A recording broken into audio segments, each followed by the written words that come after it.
Assalamualaikum warahmatullahi wabarakatuh. Perkenalkan, nama saya Isbul Waton dengan NIM C1C020047. Baiklah, pada kesempatan kali ini saya akan menjelaskan materi akad salam dengan dosen pengampu Dr. Wermi Eka Putra SEMSI CIQNR CSRS sebagai dosen pengampu pada mata kuliah akuntansi syariah. Baiklah, tanpa berlama lagi langsung saja ke materinya. Yang pertama adalah satu, pengertian dari akad salam. Salam berasal dari kata as-salam yang artinya pendahuluan karena pemesan barang menyerahkan uangnya di muka. Para ahli fikih menamai al-mahawi barang-barang yang mendesak karena dia sejenis jual beli yang dilakukan mendesak walaupun barang yang diperjualbelikan tidak ada di tempat atau mendesak. Dilihat dari sisi pembeli karena ia sangat membutuhkan barang tersebut di kemudian hari, sementara dari sisi penjual dia sangat membutuhkan uang tersebut. Salam dapat didefinisikan sebagai transaksi atau akad jual beli di mana barang yang diperjualbelikan belum ada ketika transaksi dilakukan dan pembeli melakukan pembayaran di muka, sedangkan penyerahan barang baru dilaksanakan di kemudian hari.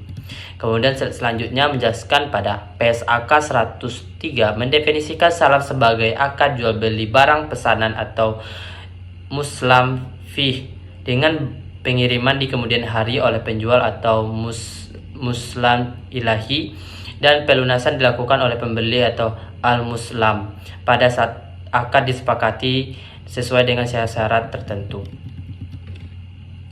Untuk menghindari resiko yang merugikan, pembeli boleh meminta jaminan dari penjual. Sekilas transaksi salam mirip dengan transaksi ijon. Contoh transaksi ijon misalnya, pembeli padi di sawah yang belum siap panen, ada gahar atau ketidakpastian baik dalam jumlah maupun kualitas pada transaksi ijon, sehingga syarat saling rela tidak dapat terpenuhi dan dapat merugikan salah satu pihak, dan oleh karena itu transaksi dilarang oleh syariah.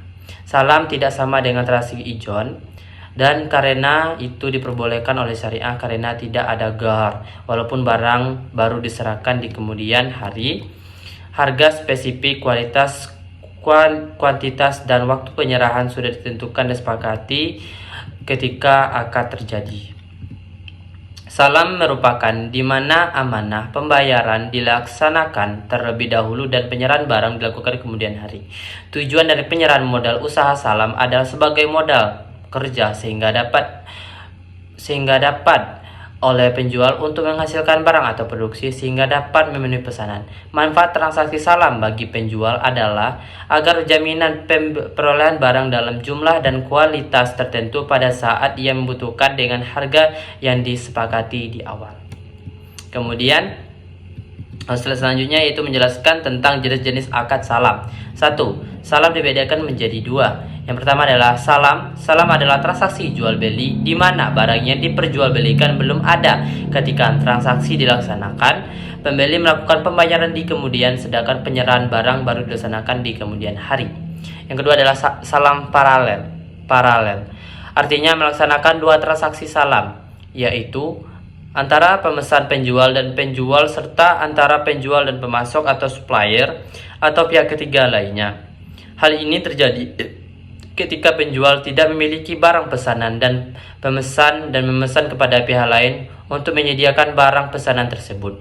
Salam paralel dibolehkan asalkan akad salam kedua tidak tergantung pada akad pertama, yaitu akad antara penjual dan pemasok, tidak tergantung pada akad pembeli dan penjual. Jika saling tergantung atau menjadi syarat tidak diperbolehkan atau menjadi ta'alul.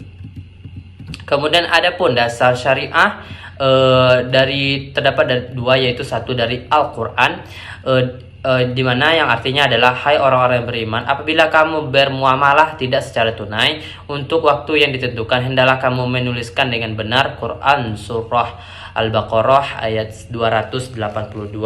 Hai orang yang beriman, penuhilah akad-akad itu. Surah Al-Maidah ayat 1.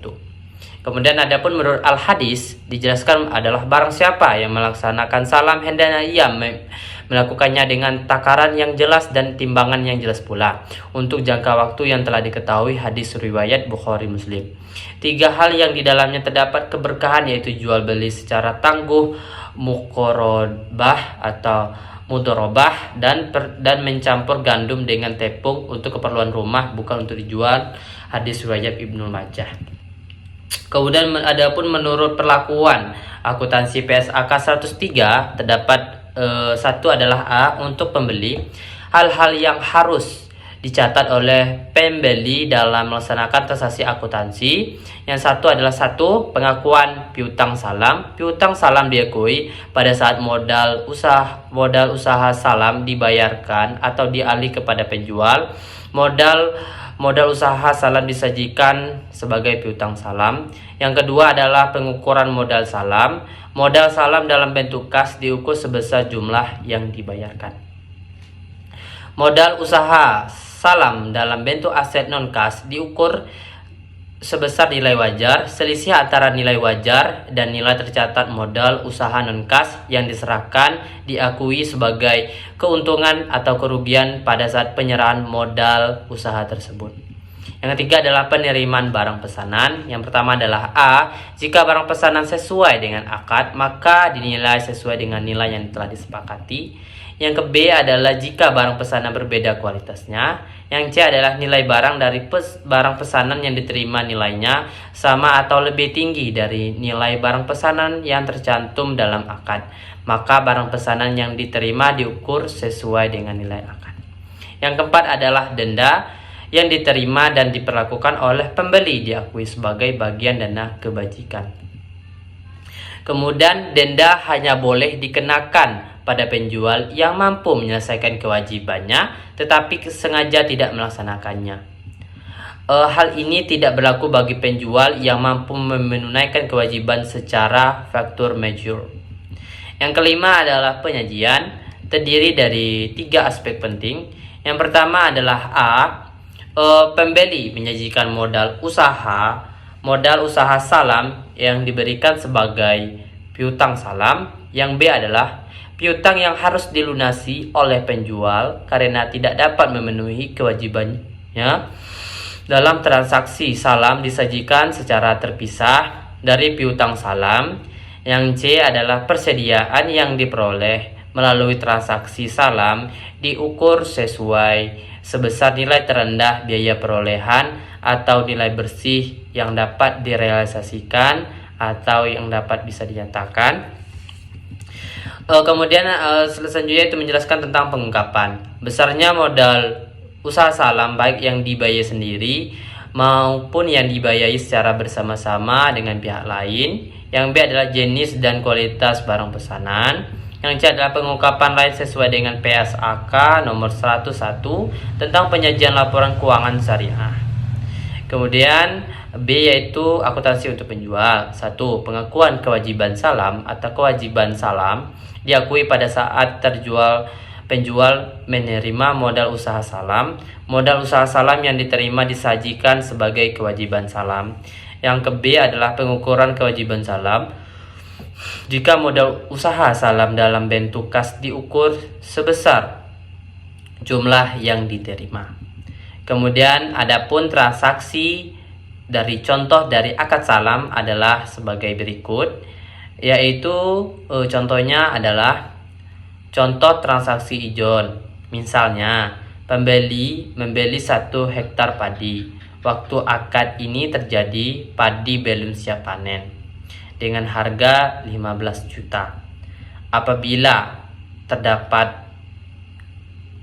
ternyata padi terserang hama sehingga tidak dapat dipanen atau menghasilkan lebih sedikit dari 5 ton gabah, maka penjual akan merugi.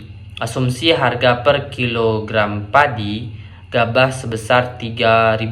Sebaiknya jika hasilnya 8 ton, maka petani yang akan merugi.